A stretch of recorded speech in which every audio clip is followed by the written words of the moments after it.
10 times GM engines flopped. The weirdest mistakes in automotive history. Welcome back to Classic American Auto, the channel where we dive deep into automotive innovation.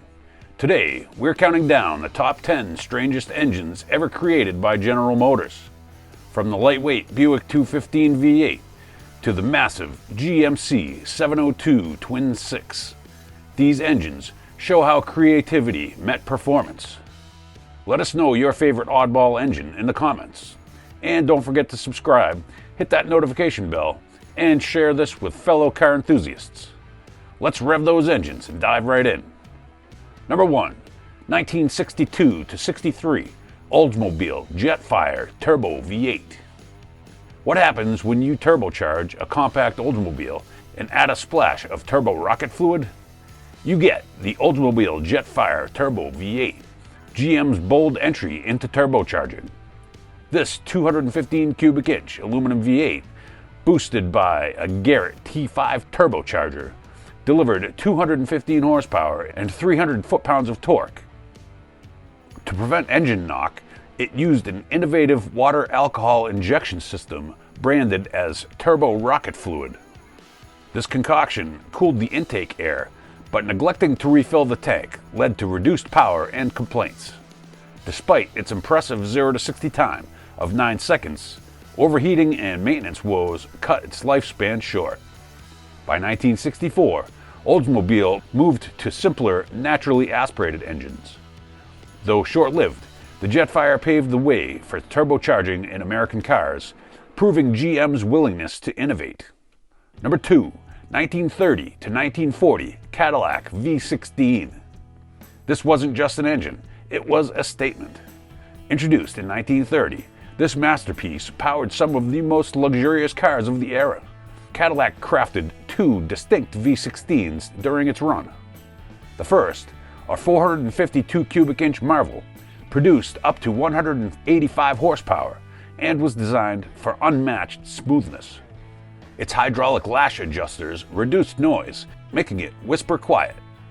In 1938, Cadillac introduced a 431 cubic inch flathead V16, lighter and shorter to fit sleeker designs. While both engines were technical achievements, the Great Depression hindered sales, with just over 4,000 units produced. Despite this, the V16 remains legendary, a symbol of Cadillac's commitment to engineering excellence and luxury. Number 3, 1961 Buick 215 V8. Now, this engine was way ahead of its time. Debuting in 1961, this aluminum block V8 weighed just 324 pounds, making it one of the lightest mass-produced V8s ever. Designed for GM's compact cars, it delivered up to 185 horsepower and had the best power-to-weight ratio of its era. Buick's engineers crafted an aluminum alloy with silicon and copper for durability and added cast iron sleeves to reduce wear. Despite its brilliance, it struggled in the US market, and GM shelved it by 1963. The story didn't end there.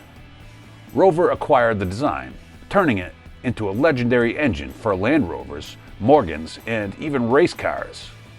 The 215 V8's journey from an American underdog to a European icon showcases its lasting impact.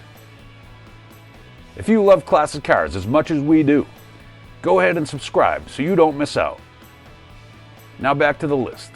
Number 4, 1963 Pontiac 336 V8.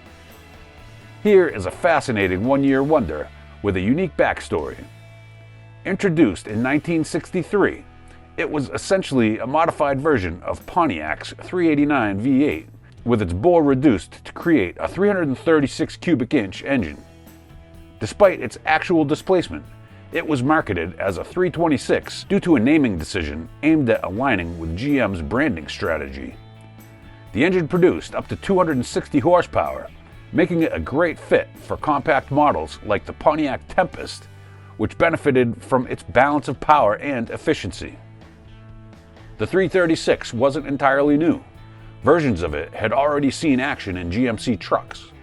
but GM's corporate rules required further modifications to differentiate it. By 1964, Pontiac had replaced the 336 with a re-engineered version, the true 326 V8, which adhered more closely to GM's updated standards.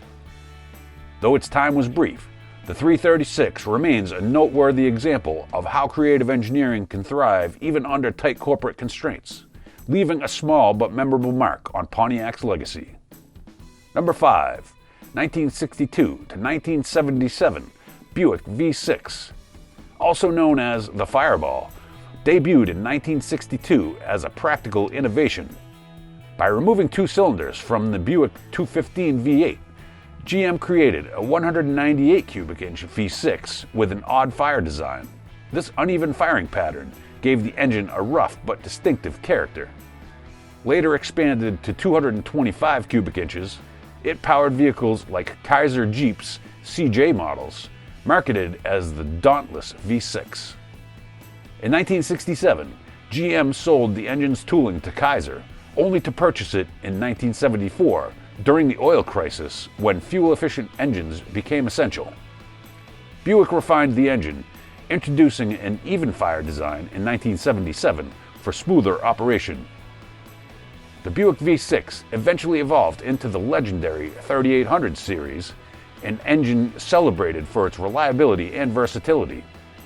Over its long production run, it powered countless vehicles with more than 25 million units built by 2008. The Buick V6's adaptability and endurance solidify its place as one of GM's most impactful engineering achievements. Number 6. 1961 to 63 Pontiac Trophy 4. Next was half a V8 with double the quirks. Created by slicing a 389 V8 in half, this 195 cubic inch four-cylinder powered the Pontiac Tempest. It shared over 120 parts with its V8 sibling, simplifying production. Available in configurations up to 166 horsepower, it packed serious punch for a four-cylinder. However, its size caused intense vibrations, earning it the nickname Old Hay Baler. Despite its innovative design and use of the templates of the Tempest's rope drive system to dampen vibrations, it was short-lived. By 1964, Pontiac replaced it with a smoother inline six. The Trophy 4 remains a fascinating example of creative engineering to meet budget constraints. Number 7. 1979 Oldsmobile 4.3-liter V8 Diesel. What happens when ambitious fuel efficiency goals lead to one of GM's most infamous engines? It was an engine most people haven't heard of, and for good reason. Born out of the 1970s fuel crisis, this engine represented GM's attempt to embrace diesel technology. Unfortunately, it turned into a short-lived disaster. The 4.3-liter V8 diesel, also known as the LF7, featured a cast iron block and heads and 260 cubic inches of displacement. It was intended to be a smaller, more economical counterpart to Oldsmobile's 350 diesel. However, with just 90 horsepower and 160 foot-pounds of torque, it was one of the weakest V8 engines ever produced. Performance issues aside, reliability problems sealed its fate. Oldsmobile used components from gasoline engines, which couldn't handle the high compression ratios required for diesel operation, leading to head gasket failures, overheating, and premature wear.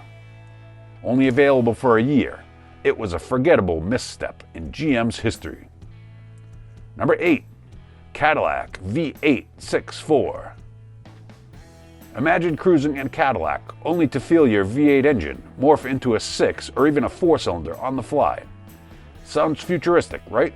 That was the idea behind the '81 Caddy, a groundbreaking attempt at cylinder deactivation to improve fuel economy. However, while the concept was visionary, this execution fell flat.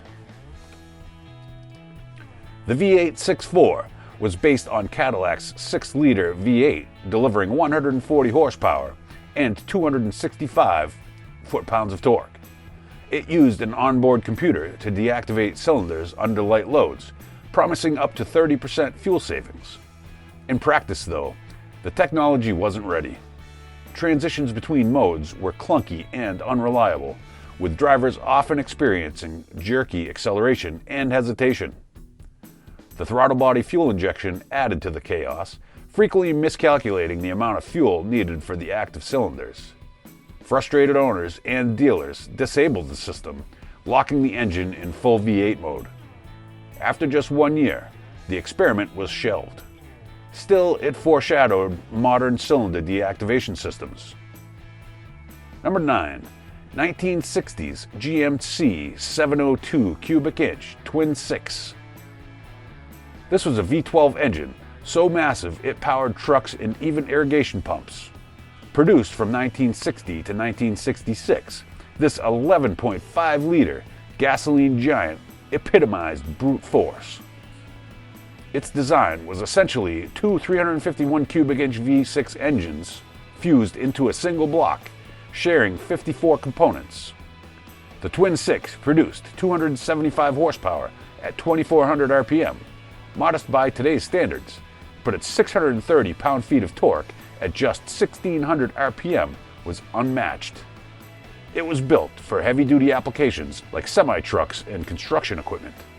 This colossal engine required a 4-gallon oil sump and a water pump capable of circulating 118 gallons per minute to keep it running cool.